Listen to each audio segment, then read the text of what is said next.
तर मीरा रोडमधील काश्मीरा परिसरातल्या सेंट जोरम स्कूलमधल्या विद्यार्थ्यांसाठीच्या खाजगी स्कूल बस सेवेचा मालक हा पालकांकडून गैरमार्गाने खंडणी वसूल करण्याचा प्रयत्न करत होता अशी धक्कादायक माहिती आहे। पालकांनी केलेल्या तक्रारीनंतर पोलिसांनी अवघ्या 24 तासात त्याच्या मुसक्या आवळल्या।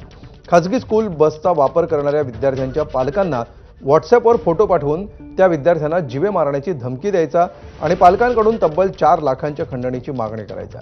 या प्रकरणामध्ये पालकांनी केलेल्या तक्रारीनंतर काश्मीरा पोलिसांनी तपास केला आणि व्हॉट्सअॅपवर येणाऱ्या संदेशांची तपासणी केली। त्यानंतर पोलिसांनी वेगाने कारवाई केली आणि आरोपीला 24 तासात अटक केली। अनोळखी व्यक्तीकडून मेसेज आला की तुमच्या मुलाच्या जीवाला धोका आहे आणि जर तो धोका टाळायचा असेल तर त्यांना 4 लाख रुपयाची खंडणी द्यावी लागेल। त्यानंतर ती महिला त्यांच्या मुलाला घेऊन काश्मीरा पोलीस स्टेशनमध्ये आली।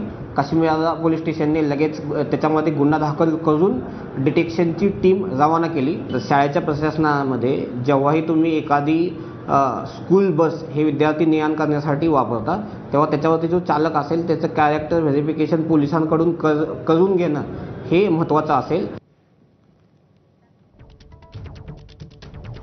तर पालकांच्या तक्रारीनंतर 24 तासामध्ये आरोपीला अटक करण्यात आली आणि खाजगी स्कूल बस सेवेच्या मालकाला देखील अटक करण्यात आलेली आहे। त्याच्या मुसक्या आवळण्यात आलेल्या आहेत। त्यामुळे आता याच्यातून कुठले जुने गुन्हे समोर येतात, उघडकीला येतात हे बघणं महत्त्वाचं असणार आहे।